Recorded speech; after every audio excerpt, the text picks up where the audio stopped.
Salut à tous les amis, j'espère que vous allez bien. 25 juillet, on est parti pour une vidéo, on va revenir sur pas mal d'infos parce que déjà, cet après-midi, aux alentours de 13h, 13h30, il y aura la présentation d'Hansi qu'on va donc suivre en direct sur Twitter, mais également sur TikTok. N'hésitez pas à me suivre. Actualité du Barça, tout attaché sur TikTok, donc on va revenir là-bas sur toutes les infos. Donc, une actualité qui est évidemment très importante. On va revenir sur l'actu mercato, l'actu direction, parce qu'hier, il y a eu une réunion du board très importante, très intéressante également. On a quelques infos également à évoquer lors de cette vidéo. Et bref, de manière générale, un petit peu toute l'actualité du Barça.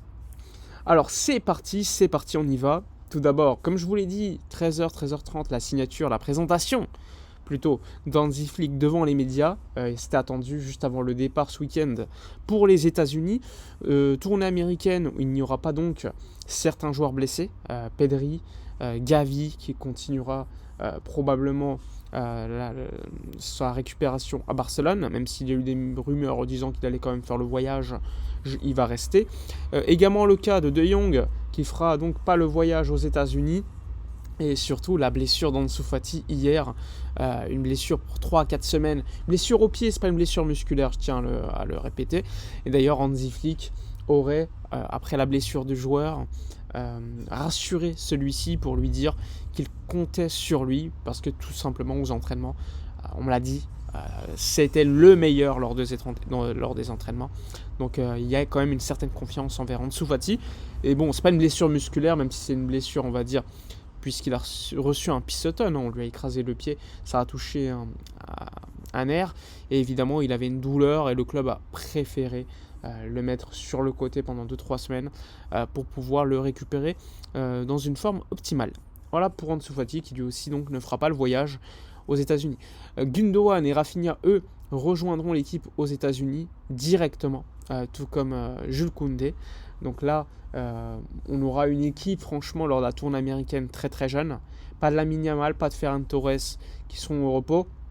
Pas de Fermin, pas de Koubarsi qui, eux, tout comme Eric Garcia, participent en ce moment même aux Jeux Olympiques. Ils ont gagné le match d'ouverture hier contre l'Ouzbékistan.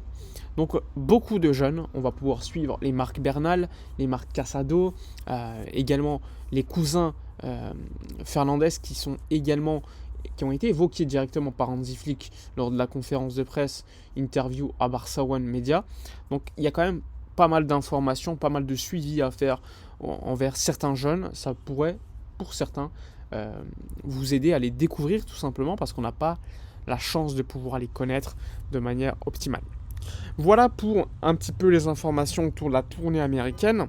Mais je pense que ce qui vous intéresse surtout, c'est le mercato, je peux le comprendre, avec notamment en ligne de mire Dani Olmo et évidemment le sujet Nico Williams. Il faut savoir qu'hier, Deco s'est réuni avec les agents de Dani Olmo pour tout simplement avancer sur un accord. Il faut savoir que le Barça, selon Mundo Deportivo ce matin, aurait fait une offre de 40 millions d'euros plus 20 millions d'euros de bonus à Leipzig.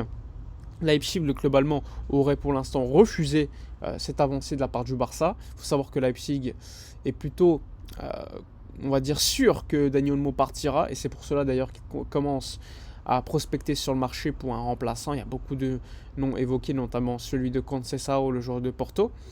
Et donc, ce n'est pas une surprise si Leipzig lâche Dani Olmo. Il faut voir maintenant les conditions économiques. Il faut savoir que des clubs sont intéressés, mais aucun club n'était intéressé à payer une clause libératoire pour le joueur, qui était fixée à 60 millions d'euros, qui aujourd'hui n'est plus. A voir donc si un accord sera trouvé. Il faut savoir que si Dani Olmo signe à Barcelone, c'est que dans le cas où le Barça aura vendu un joueur, ou si la piste Nico Williams capote. Il faut savoir que Nico Williams reste la priorité et que l'objectif du Barça aujourd'hui, c'est de faire Nico Williams plus Dani Olmo. Bon, personnellement, s'il n'y a pas de départ au niveau offensif, je ne comprends pas pourquoi Dani Olmo est une priorité. Alors, oui, le Barça recrute un bon joueur, je ne vous dis pas le contraire, mais c'est un joueur qui se blesse beaucoup. Vous allez me dire, c'est le cas de la majorité des joueurs de l'équipe, comme Pedri, etc. Mais 60 millions d'euros dans les conditions économiques actuelles du Barça, avec un fair play financier assez strict, eh bien, je pense que la priorité reste le milieu de terrain. Et au milieu de terrain, malheureusement, d'ailleurs Hansi Flick en a parlé en conf, sa priorité c'est un 6. Et sur le marché des 6, disons-le, il n'y a pas beaucoup de joueurs disponibles de qualité. Le Barça voudrait signer idéalement un joueur comme Bruno Guimaraes, mais qui pour l'instant est trop cher, et selon ce qu'on sait, selon ce qu'on entend de la part des médias proches de Newcastle, il devrait rester cet été. Donc là aussi, à voir si le Barça attend une saison de plus pour enfin recruter un numéro 6. D'ailleurs, Bruno Guimaraes, c'est pas un 6, mais c'est un joueur qui peut aller au charbon, qui va tacler et récupérer des ballons dans un double pivot. Donc là aussi, à voir la priorité du Barça. On a évoqué le nom de Mikel Merino qui pour l'instant a été en contact avec Arsenal et l'Atlético. Il ne veut pas aller à l'Atlético. Donc Arsenal est une piste vraiment privilégiée pour le joueur espagnol.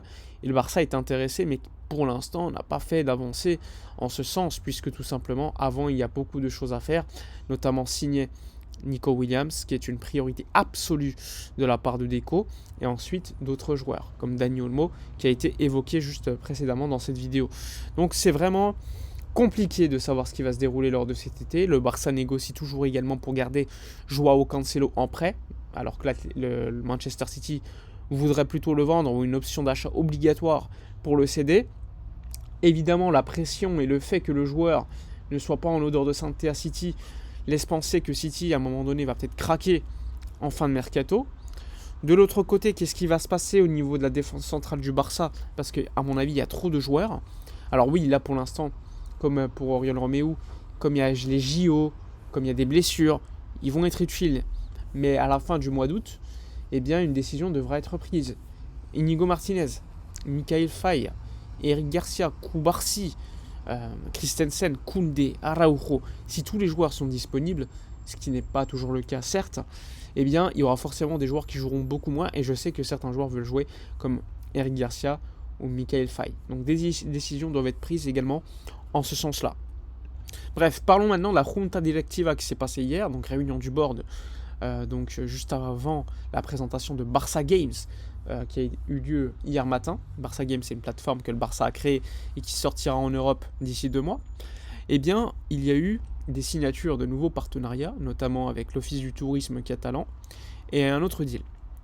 Lors de la réunion, il a donc été ratifié ces deals-là, mais d'autres deals ont été évoqués, notamment un deal pour un sponsoring short, qui pourrait donc arriver assez rapidement pour apporter un petit peu d'argent à Barcelone et améliorer sa limite salariale. Il y a également eu des discussions concernant un accord pour la fourniture de la nourriture en loge VIP et de manière plus générale pour l'Espagne Barça. Il faut savoir que le Barça était en discussion très avancée avec une société pour qu'elle paye environ 7-8 millions d'euros annuels, et le Barça aurait potentiellement trouvé un accord pour que cette société paye en avance à peu près 30 millions d'euros pour un accord sur une certaine durée. Et comme ça, pendant 3-4 ans, ils ne payent plus rien. Et ensuite, ils reprennent des deals, des paiements de manière annuelle comme d'habitude. C'est histoire d'aider le fair play financier du Barça à court terme. Donc ça aussi, c'est important, sachant que cette société, je n'ai pas encore donné le nom de manière publique, eh bien, est en discussion également pour entrer dans l'actionnariat de Barça Vision, qui est évidemment le cas libéraux, donc le potentiel remplaçant. Donc on va revenir également sur ce sujet. Tu as le deal Nike qui pour l'instant est en attente. On sait que le Barça voudrait officialiser l'affaire lors de la tournée américaine, ce qui ferait sens. Mais pour l'instant, on attend toujours. Voilà pour toutes les informations. N'hésitez pas comme d'habitude à donner votre avis dans les commentaires comme d'hab. Si vous avez des questions, n'hésitez pas.